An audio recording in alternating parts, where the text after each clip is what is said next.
In the world of business, some companies rise slowly, step by step, and some explode into global empires. But very few come close to the strange journey of McDonald's, the world's largest fast food chain, an American icon, and one of the most successful business models ever created. Yet most people don't know that McDonald's came dangerously close to collapsing not once, but twice. And the story behind its survival has more to do with money, land, and power than burgers and fries. To understand how McDonald's almost went bankrupt, we have to go back to the very beginning. Before the golden arches, before the clown mascot, before the billion-dollar real estate strategy that transformed a small restaurant into a global giant. In 1940, two brothers, Richard and Morris McDonald, opened a small restaurant in San Bernardino, California. At first, it looked like any ordinary roadside food joint: barbecue, sandwiches, a few stools, and a long menu. But 8 years later, the brothers performed one of the most important innovations in food industry history.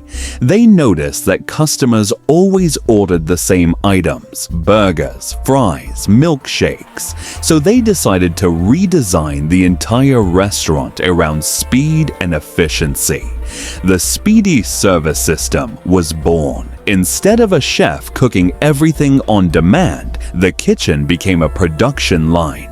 Buns moving in one direction, patties in another, fries frying constantly, shakes spinning non-stop. It was fast, it was clean, and it was unbelievably consistent. Customers were shocked. This wasn't food, this was engineering. The McDonald brothers had unintentionally invented the model for the modern fast food industry. But even though they had created a system worth millions, they didn't fully understand its potential. They were proud of their single restaurant. They were comfortable. And sometimes comfort stops innovation. Hundreds of miles away, a 52-year-old traveling salesman named Ray Kroc was struggling. He drove across America selling milkshake mixers, one diner at a time, one road at a time. Business was slow, money was tight, and the dream of success felt like it was slipping away. Then, one day, he received an unusual order. A restaurant in California wanted 8 milkshake mixers. No one had ever ordered that many. Curious, Kroc traveled to see the restaurant. When he reached San Bernardino, he stood frozen. He watched burgers flying off the grill at lightning speed, fries dropping into boxes with perfect timing, customers lining up like it was a festival. He realized something instantly. The McDonald brothers hadn't built a restaurant. They had built a system, and systems can scale. Systems can go nationwide. Systems can become empires. Kroc had found the opportunity of his lifetime. But the brothers didn't share his ambition. They were content with being small. Kroc wanted America. After months of persuasion, the McDonald brothers finally signed a deal with Ray Kroc. He would become the national franchise operator. He would expand McDonald's across America. But the deal was heavily one-sided. The brothers controlled everything, and Kroc received only a tiny percentage of each restaurant's profits.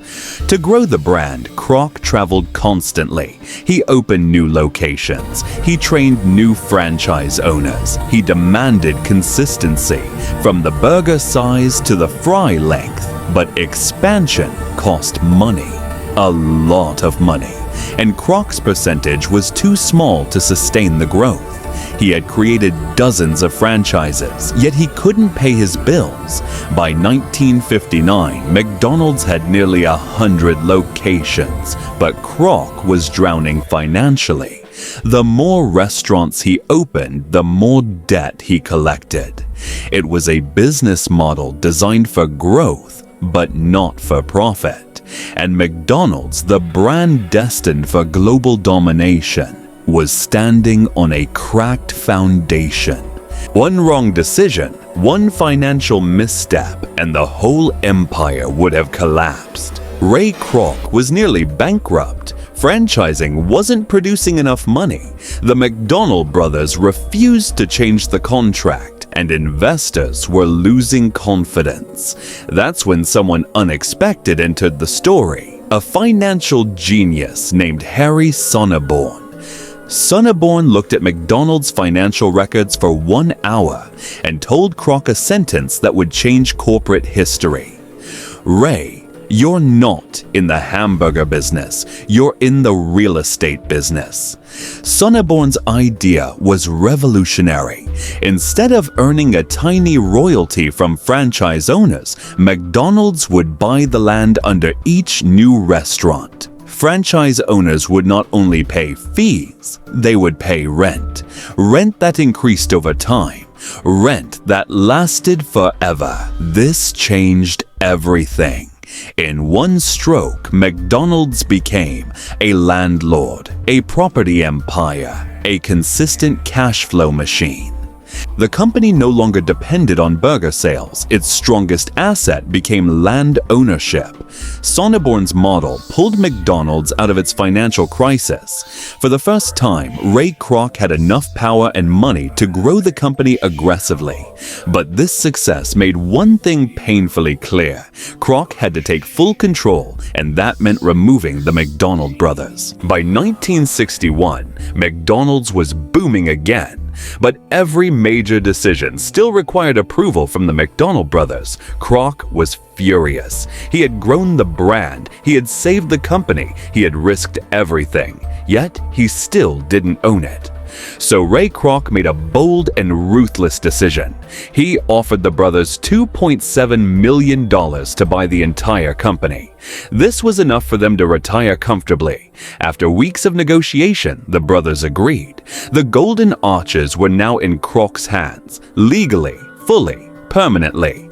But the real twist hides in a missing piece of paperwork. Legend says Kroc verbally promised the brothers 1% of all future sales. That clause never appeared in the contract. It was never written down. If that 1% had been honored, the McDonald brothers' families would have earned more than $300 million every year for life. Instead, they walked away with a one-time payout.